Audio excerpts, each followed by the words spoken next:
Friends, അപ്പം ഞങ്ങളൊന്നൊരു കല്യാണത്തിന് പോകാൻ റെഡി ആയിക്കൊണ്ടിരിക്കുകയാണ്. അല്ലെങ്കിലും നേരം വൈകി, എപ്പോഴും ഞങ്ങൾ എങ്ങനെയാണ് ഇങ്ങോട്ടേലും പോകുമ്പോൾ എന്തായാലും ലേറ്റ് ആവും. അപ്പം നമ്മുടെ അമ്മ വെറൈറ്റി ആയിട്ടാണ് ഡ്രസ്സ് ചെയ്തിരിക്കുന്നത്. അതായത് അമ്മ ആദ്യമായിട്ടാണ് ഇങ്ങനത്തെ കമ്മലൊക്കെ ഇടുന്നത്. ആദ്യമായിട്ടൊന്നല്ല, നിർത്തിയതായിരുന്നു.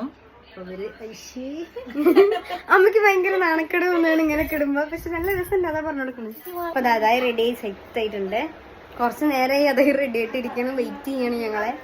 ഇവിടെ പത്തമ്പയിലെ സംഗമം ഓഡിറ്റോറിയത്തിൽ തന്നെയാണ് കല്യാണം. സച്ച് പിന്നെ ഓൾറെഡി ആദ്യം റെഡി ആയിട്ടിരിക്കുന്നുണ്ട്.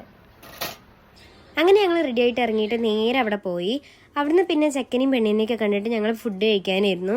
2 കൂട്ടം പായസമൊക്കെ ഉള്ള ഒരു അടിപൊളി സദ്യയായിരുന്നു. ഞങ്ങളങ്ങനെ കല്യാണം കഴിഞ്ഞ് വന്നപ്പോണ്ട് താക്കോല് കിടന്ന് തപ്പ്. താക്കോല് തപ്പേണ്ട ആവശ്യമില്ല, താക്കോല് ഇതാ ഇവിടെ തന്നെ ഇരിക്കണ്ടേ. ഏത് കള്ളന്മാർക്കാണെങ്കിലും അകത്ത് അല്ല, ഉള്ളിലേക്ക് സുഖമായി കിടക്കാം. ഇത് നമ്മുടെ പണിയാണിത്. അങ്ങനെ ഞങ്ങൾ എങ്ങനെ റെഡി ആയി പോയതാ. വന്ന കോലം കണ്ടില്ലേ. ഇപ്പത്തെ കല്യാണത്തിനൊന്നും പോകാൻ പറ്റില്ല കേട്ടോ. ഭയങ്കര ചൂടും തിരക്കും, ഫുഡ് കഴിക്കണോടത്തൊക്കെ ഭയങ്കര ഇതായിരുന്നു. ഞാൻ കുറെ കാലത്തിന് ശേഷം ഒരു കല്യാണത്തിന് പോണത്. അപ്പൊ ഇന്നത്തെ അത്രേ ഉള്ളൂ. ബൈ.